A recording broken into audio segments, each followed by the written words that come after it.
I heard a rumour this week, actually. Do you have a stuffed zebra in your No, we have a horse skeleton. Horse skeleton. That's what I got the zebra from. Sarah teaches anatomy. She's the anatomy tutor at the Ruskin School of Art, one of her jobs. Yeah. And she's always asked to do comparative anatomy, comparing human anatomy to animals. And it's a fascinating subject.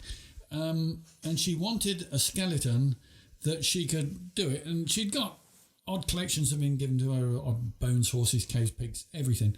But she wanted a complete one, and she thought, I don't know, dog, rabbit, something like that. And she was looking on eBay, and there was this horse skeleton in Poland.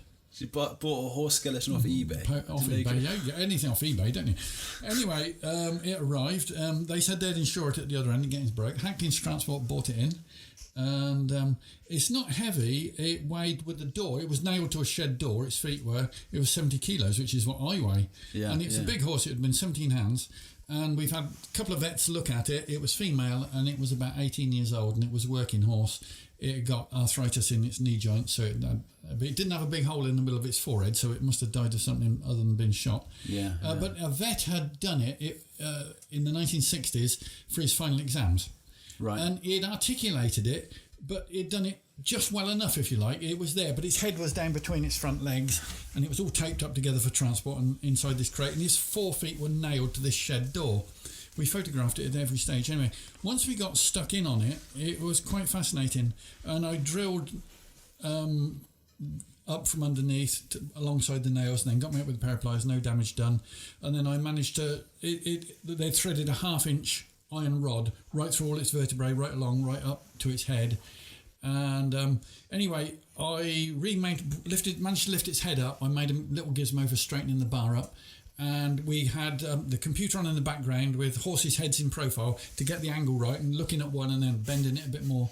And there was a bit of meat and stuff left on the rib cage, which Sarah sandpapered off and cleaned it all up, and we used hydrogen peroxide to clean the bones up. Unknowingly, the computer was running. It was done in my living room, and the dust, as she was sandpapering, got sucked into the fan on the computer, and the computer kept dying, and it just said it had this fault or that fault, but all it was overheating because the dust had got sucked in the fan, and it was running 10 degrees hotter than it should have been. Anyway, once we got the vacuum cleaner in there and solved that problem, but it's been well travelled. I got a lovely oak plank. I buy all my timber from Blenheim. My son's a cabinet maker, and I dry timber in his shed. I got a single oak plank, and we roughed it up with the angle grinder one Sunday afternoon, and then I got some piano wheels on nylon wheels about 2 inches tall, and it's movable, and it's well travelled. It's been down to the Royal Academy in London. It had a weekend down there. Because she was running a course on anatomy there. It was in the Christchurch Upper Library at Oxford. They wanted it for 5 days, and it stayed there for 5 weeks. It was a real talking point in the middle of this beautiful library with all these works of art around there, and a collection of books worth millions, and then there's a horse skeleton right in the middle. I got some lovely pictures, and people go up there and drew it, especially. Have you got a picture? Not with me. No, we could put it on. We could put it on Instagram. I could email it to you. Try that. Put it on. Yeah. Anyway, it has a name. Yeah? Shergar. You're familiar with Shergar? No. Shergar was the most valuable horse in history, pretty much. It won the Derby by 20 lengths in a record time. And it was over in Ireland, and he was going to stud not that long ago, only about 1990s. You could look Shergar up. Yeah. And then, anyway, the IRA arrived over in Ireland, masked and armed, and kidnapped Shergar, and Shergar was never seen again, and no one ever known what happened to it. That's not that one, is it? You're not saying that, you didn't even named it that. So if people ask me, does it have a name? Shergar. Actually, this is a female, so it couldn't possibly be Shergar. And it was interesting just finding out how to sex it. It's all to do with the teeth. Stallions have sometimes, not always, one more pair of teeth, and it's whether the cervix is concave or convex. But the vets all concurred on this one being female. But the interesting thing about horses are, when you compare the anatomy, their ears are right on top of their head. Yeah. Your lower jaw hinges from underneath your ears, which are quite well down. Yeah, but the horse's hinges right on top of its head as well. It's a real L-shaped jawbone. It goes right up. It hinges from right under its ears, right on top of its head. Now, the other interesting thing is, most people, or most things, you've got 12 pairs of ribs. Yeah. Rabbit, pig, dog, cows, 13 pairs of ribs, but a horse has 18.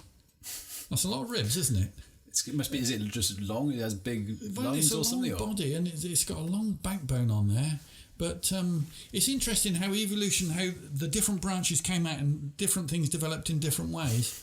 Well, you say evolution of horses. I didn't know. I know being in the countryside and actually around here, I know very little about horses. I've ridden a horse once. That was last year.